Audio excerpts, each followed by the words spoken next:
Yo, salut tout le monde, c'est Raiga et on se retrouve aujourd'hui pour une nouvelle vidéo sur Dragon Ball Z Infinite World où je vais vous parler du prochain jeu DBZ qui est prévu pour 2014 et qui se nomme Dragon Ball Z Project 2014, New Project pour l'instant. Donc la bonne nouvelle en plus c'est que le jeu sera aussi disponible sur PlayStation 4, en plus bien sûr d'être disponible sur Xbox 360 et PS3. C'est donc une première, aucune information par contre sur une sortie Xbox One, du moins pour le moment. Dans un magazine japonais, on a eu le premier scan donc de ce fameux Dragon Ball New Project qui a, je dois le reconnaître, d'assez bons graphismes quand même, mais qui semble un peu se rapprocher de ceux de Tenkaichi 3 uniquement sur le plan des décors, hein, bien entendu. Le tout sera en version next-gen, PS4 et peut-être Xbox One. Et au niveau design des persos, bah, je dois admettre qu'on est assez proche de l'anime. Hein, et si je devais trancher pour dire à quel précédent jeu DBZ sorti sur PS360 ou même PS2 ça ressemble, je dirais. Enfin, non, on va juste parler de la 360. Je dirais vraiment plus côté Ultimate Tenkaichi que Battle of Z. C'est. Je sais pas. Ça me fait beaucoup plus penser à ça parce que les graphismes d'Ultimate Tenkaichi étaient quand même un petit peu mieux que ceux de Battle of Z. Après, c'est un avis personnel quoi. On a aussi un autre personnage mystérieux sur le côté droit de ce scan hein, qui était paru dans ce magazine. Donc ce personnage qui a les cheveux rouges, une veste capsule corps et ainsi qu'un détecteur et une coupe de cheveux quand même assez similaire à celle de Gohan et Trunks. Donc je sais pas, hein, c'est peut-être une fusion de Dabra, Trunks, Gohan et Sangoku. Hein. Je déconne. Bon, plus sérieusement, la question que je me pose maintenant, c'est qui sera le développeur? Premièrement, bien entendu, est-ce que ce sera Spike qui reprendra encore une nouvelle fois? Est-ce que ce sera Dims qui aura droit à son deuxième essai sur PS360 et peut-être même PS4 ou peut-être un nouveau développeur hein voilà. Et aussi une autre question, c'est est-ce qu'on aura du nouveau contenu sorti des dernières œuvres d'Akira Toriyama comme Jaco, la mère de Sangoku, Guinée. Parce qu'on doit reconnaître que niveau mode histoire, par exemple, on n'a plus la saga GT, et je pense que certains comme moi aiment cette partie de DB, et oui, que vous le vouliez ou non, elle fait partie de l'univers d'Akira Toriyama, hein, pour le meilleur et pour le pire. Je dis ça parce que je pense pas avoir déjà vu ce personnage. Bon, vous me direz, c'est vrai qu'on voit pas son visage et que c'est possible que ce soit simplement Trunks ou Gohan, mais c'est aussi possible qu'on ait un nouveau personnage. Donc au niveau du gameplay, moi je pense qu'on aura des QTE en combat et puis de toute manière on en a plein dans presque tous les jeux DBZ, hein, surtout ces dernières années. Mais je pense pas qu'on doit s'attendre à vraiment avoir du très lourd à ce niveau-là. Ce sera encore probablement encore beaucoup plus simplifié par rapport au précédent jeu Battle of Z, qui lui était déjà un DBZ très très simplifié hein, au niveau du gameplay. Voilà, il n'y avait pas à se casser la tête. C'était plus 3 touches pour lancer les attaques, mais 2 il me semble. Donc voilà, on va de plus simple en plus simple à chaque fois. Ensuite, ce que je trouve bizarre, bon après bien sûr c'est peut-être juste un ressenti, hein, mais c'est que le jeu sort en 2014 alors que Battle of Z est sorti dans la même année. Donc ça ferait 2 DBZ sortis en une année. Je pense que ça déjà c'est une première pour des jeux DBZ, pardonnez-moi si je me trompe. Euh, le truc c'est que Battle of Z est quand même sorti en janvier quoi. Je veux dire, ça veut dire que là, quand même quoi, je veux dire, ils ont pas laissé beaucoup d'écart. S'ils feraient la même chose avec Naruto, ce serait bien. Bon, la bonne nouvelle aussi, c'est que les développeurs de Battle of Z sortis cette année sur PS360 ne seront pas aux commandes hein, cette fois-ci. Donc c'est vraiment une très très bonne chose parce que beaucoup de monde ont été déçus par ce jeu. Allez, on dit environ 600 000 exemplaires vendus. C'est quand même énorme, hein, vous me direz. Mais Ultimate Tenkaichi a vendu plus et Raging Blast 1 et 2 ont vendu aussi beaucoup plus. Alors écoutez, peut-être que Namco Bandai a choisi de rattraper le coup en proposant à un autre studio de développement la création d'un nouveau jeu DBZ pour cette année. Et puis écoutez, la licence DBZ est une très très grosse licence, hein, tout comme Naruto et One Piece. Et c'est vrai qu'on peut pas les laisser couler comme ça, hein, autant bien pour les fans que pour l'entreprise, parce que le but de Namco Bandai est quand même d'offrir aux fans des jeux satisfaisants. Donc qui dit jeu satisfaisant, dit forcément bon développeur, c'est logique. Donc voilà quoi, faudrait vraiment... Mais moi je pense vraiment qu'on devrait laisser à Dims une seconde chance. Parce qu'à part Burst Limit, ils ont rien pu tenter sur PS360. Et ça c'est vraiment dommage. En plus sur PS4, ça aurait été bien de leur permettre à chaque fois d'innover en fait. Puisqu'on s'approche à grands pas de l'I3 et de la Japan Expo, je pense que vous savez déjà autant que moi ce que cela signifie. Hein. On aura forcément dans peu de temps un premier trailer avec plus d'informations sur le jeu, mode histoire, roster, bon, je pense qu'à ce niveau-là, on est tous habitués à avoir environ 60 ou 80 personnages max, hein, entre Ultimate Tenkaichi, des Kinect et Battle of Z, donc j'en attends pas plus que ça à ce niveau-là. Moi, ce qui m'intéresse vraiment, c'est le gameplay.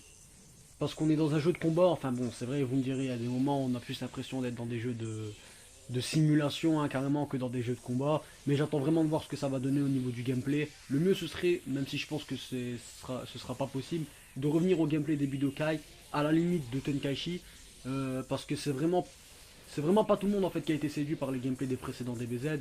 Même Namco disait qu'Ultimate Tenkaichi c'était du passé, donc c'était carrément un jeu de hasard en fait. C'était voilà, c'était même plus du combat, c'était du hasard. Il y a une limite quand même. Une petite chose aussi que j'aimerais aussi avoir, hein, même si je pense qu'une nouvelle fois ce sera pas probable, ou du moins pas avant un bon petit moment, sachant que bon, Namco sort 2 DBZ en une année, donc pourquoi pas en 2015 sortir un Tenkaichi HD collection avec un mode online. Ce serait vraiment très intéressant parce que ces jeux sont juste énormissimes, hein. Moi-même étant un pro Budokai, je me dois de reconnaître tout de même que les Tenkaichi étaient tout bonnement géniaux. On avait presque le jeu parfait à l'époque, hein, avec Tenkaichi 3. On regrettait juste l'absence d'un multi et de gameplay beaucoup trop répétitif. Comme vous avez pu le constater, je porte un intérêt tout particulier à Budokai et à cette Infinite World malgré la date de sortie respective de ces jeux. Non pas pour une question de roster ou de mode histoire, hein, parce que bon, faut savoir qu'Infinite World avait quand même été assez mal reçu, hein, par la critique qui disait des trucs du genre pas le copie de Budokai 3, gameplay fade, pourquoi avoir tiré le combat des Kamehameha contre Kamehameha, pourquoi avoir tiré le Dragon Rush, sans ne jamais avoir cancellé ne serait-ce qu'une seule fois. Et apparemment aussi sans connaître l'énormissime technique du cancel qui lui donne 2000% d'intérêt à s'attarder dessus. On peut pas dire que le gameplay est nul si on n'a pas cherché la profondeur. Faut pas abuser quand même. Quand on regarde dans la liste des mouvements, on voit très bien que c'est un coup chargeable. Donc, quand même, un minimum. Je veux dire, en ce temps-là, en plus, il y avait plein de vidéos sur le cancel sur internet, donc voilà. C'est vraiment dommage que souvent, en fait, dans les rédactions, on prend pas la peine de bien chercher, en fait. On se contente de jouer comme ça. Tranquillement, on met le jeu, hop, on prend ce qu'on a et on cherche pas. Ça, c'est vraiment dommage. Bien sûr, l'application de la technique du cancel et aussi sa compréhension, parce que oui, c'est bien de savoir canceler, mais il faut aussi apprendre à bien connaître les timings et à bien canceller certains coups plus rapidement que d'autres, de manière à pouvoir enchaîner les coups avec deux combos qui à la base n'étaient pas prévus pour. Mais aussi bien sûr la technique de jeu, puisque bon, on sait que certains coups physiques permettent d'en contrer d'autres. Mais bon, on n'est pas dans un tutoriel, donc j'ai simplement donné les grandes lignes. Dans le vidéo test de Dragon Ball Z Budokai Tenkaichi 3 que j'avais fait, je disais qu'on avait bien deux catégories de joueurs, mais justement on a aussi deux catégories de roster, hein, c'est-à-dire que même les persos du roster de Tenkaichi 3, voilà, les personnages en fait sont créés de manière à ce qu'on les joue de manière à créer un combat comme dans l'anime.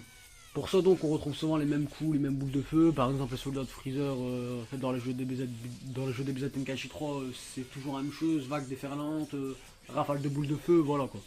Dans les jeux Budokai Infinite World, les personnages sont créés de manière à être joués comme dans un versus fighting. Je dirais même qu'on est carrément dans un jeu de versus fighting, ouais carrément, parce qu'on a une technicité des combos et une profondeur de gameplay tellement vaste qu'on peut dire qu'on est bien dans un versus fighting. Bon, la plupart des amateurs de versus fighting comme Tekken et Street Fighter sont déjà au courant, hein. Je veux dire, il y a plein de monde qui est au courant que les jeux DBZ Dims ont tous une technique du cancel tout simplement incroyable, parce que les combos sont tout aussi magnifiques que destructeurs à voir ou à faire. Malheureusement, ces jeux étant sortis sur PS2, console sur laquelle on n'avait pas encore de online dans le temps, hein, n'ont pas pu bénéficier d'un mode online qui aurait pu permettre aux canceleurs de s'affronter depuis chez eux. C'est pas du tout grave, hein, puisque bon, c'est sur PS2, voilà, qu'on peut pas leur en vouloir. Mais ce qui est quand même assez dommage, c'est l'absence d'un mode online lors de l'édition d'une compilation HD de Dragon Ball Z Budokai 1 et 3 sur PS360. Comment c'était possible, sincèrement? Voilà, je vais pas me répéter, mais voilà.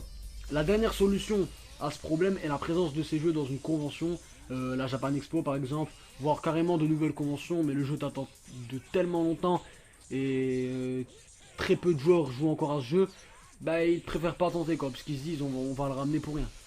Donc, récemment, une association organisatrice d'événements vidéoludiques a décidé d'intégrer Dragon Ball Z Budokai HD Collection, hein, Budokai 3 bien entendu, puisque Budokai 1 n'a pas un gameplay très compétitif. Bon, il y a le cancel, mais Budokai 3 est largement mieux, plus dynamique, plus beau surtout, et il y a plus de personnages, donc c'est quand même largement mieux. Et de créer des tournois afin de permettre aux joueurs de s'affronter. Habitant à Lille, bon, c'est assez difficile quand même, hein, puisque c'est à peu près 600 km de chez moi, donc je ne pourrais pas m'y rendre. J'ai donc demandé est-ce qu'il était possible qu'il organise un tournoi sur Paris pendant la Japan Expo par exemple, hein, et ils m'ont répondu que si la communauté suivait, alors ils suivraient. Alors moi écoutez, je serais vraiment très heureux de pouvoir participer un jour à un de ces tournois Budokai, et surtout affronter d'autres canceleurs, et pourquoi pas même aussi, même si c'est vraiment la dernière des choses, hein, puisque bon, qui dit tournoi dit forcément il y a forcément des fois où on gagne des lots. Pourquoi pas gagner des lots? Même si c'était vraiment la dernière des choses à laquelle je pensais. Parce que ça motive à gagner des lots, c'est tout à fait normal, je peux comprendre. Donc, l'e-sport DBZ Budokai, c'est possible, mais seulement si on est suffisamment nombreux à venir aux événements. Franchement, quand je vois que Naruto Storm 3 est dans l'e-sport, je me dis vraiment, pourquoi pas DBZ Budokai. Surtout qu'en termes de technicité, c'est vraiment le jour et la nuit. Sur ce les amis, je pense avoir fait le tour de ce que j'avais à dire là-dessus. On va se quitter pour cette fois, n'hésitez pas à me donner votre avis, que ce soit sur le prochain DBZ, sur l'esport DBZ Budokai. N'oubliez pas le petit like qui fait toujours plaisir si vous avez aimé la vidéo. Et puis moi je vous laisse et je vous dis à la prochaine. Salut à tous!